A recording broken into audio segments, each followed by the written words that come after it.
છેલ્લા ઘણા સમયથી અમરેલી સતત ચર્ચામાં રહ્યો છે અને ખાસ કરીને રાજકીય ગરમાવો પણ અમરેલીને લીધે આવે છે. અમરેલી છે એ કહેવાય કે વિવાદનું એપિસેન્ટર બન્યું હોય તેવું લાગી રહ્યું છે, કારણ કે એક પછી એક એવા વિવાદો અમરેલીમાં જન્મ લઈ રહ્યા છે કે જે ન માત્ર અમરેલી જ પરંતુ સમગ્ર ગુજરાતના રાજકારણને અસર કરે છે. આમ જોઈએ તો પાયલ ગોટીનું જે લેટર કાંડ, ત્યારબાદ પોલીસની શંકાશીલ કામગીરી અને કૌશિક વેકરિયાનું મંત્રી પદ, હવે વધારે એક એમાં ગરમાવો આવ્યો છે કારણ કે દિલીપ સંઘાણી છે તેમણે એક વેધક એક ટ્વીટ કર્યું છે, તેને લઈને ફરી એક વખત અમરેલી છે તે ચર્ચાનો વિષય બન્યું છે. નમસ્કાર, BS9 TV ન્યૂઝમાં આપની સાથે હું ભગવતી વિશાવડિયા.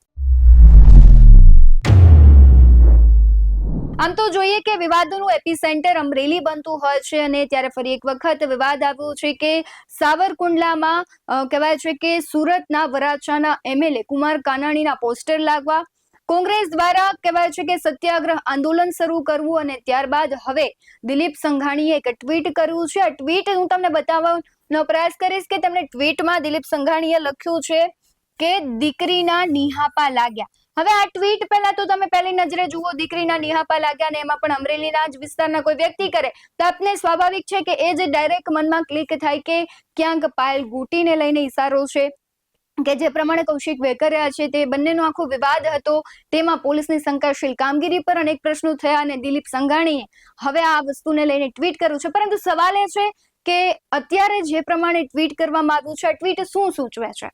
કારણ કે કોંગ્રેસ દ્વારા જે પ્રમાણે આખું કમોસમી વરસાદને લઈને આંદોલન શરૂ કરવામાં આવ્યું છે, બીજી તરફ ભારતીય જનતા પાર્ટીના જ સાવરકુંડલાના ધારાસભ્ય હોય ને એની સામે જ એના જ વિસ્તારમાં જો કોઈ અન્ય ધારાસભ્ય એટલે કે છેક સુરતના કુમાર કાનાણીનું જે આખું છે નામની વાહવાહી થાય અને તેમના પોસ્ટર લાગે, ત્યારે સ્વાભાવિક છે કે સવાલ થાય કે ભારતીય જનતા પાર્ટીમાં શું થઈ રહ્યું છે. દિગ્ગજો છે ત્યાં ક્યાંક આંતરિક જે ભેદ દેખાઈ રહ્યા છે મનમાં, અને એની પહેલા પણ આપણે જોયું કે દિલીપ સંઘાણી સતત ચર્ચામાં રહેતા હોય છે પોતાના તીખા ટ્વીટ કે પછી ગમે એવું હોય ત્યારે ભારતીય જનતા પાર્ટીના જ અમુક એવા કહેવાય છે કે એક્શન અને નિર્ણયોની અગેન્સ્ટ તે જતા હોય છે અને સવાલ કરતા હોય છે.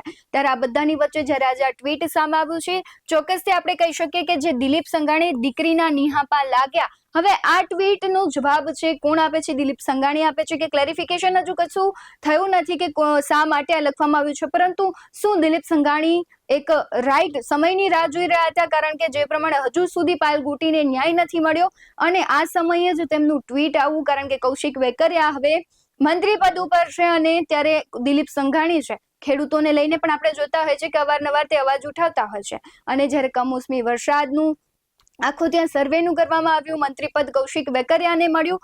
બીજી તરફ કોંગ્રેસ છે સત્યાગ્રહ આંદોલન કરી રહી છે અને ખાસ કરીને સાવરકુંડલામાં કુમાર કાનાણીના જે કહેવાય છે કે પોસ્ટર લાગવા, આ બધું જ ક્યાંક એક આખું એક મોટો સવાલ ઉભો કરે છે કે શું ફરી વખત અમરેલીમાં રાજકારણ ગરમાશે કે કેમ?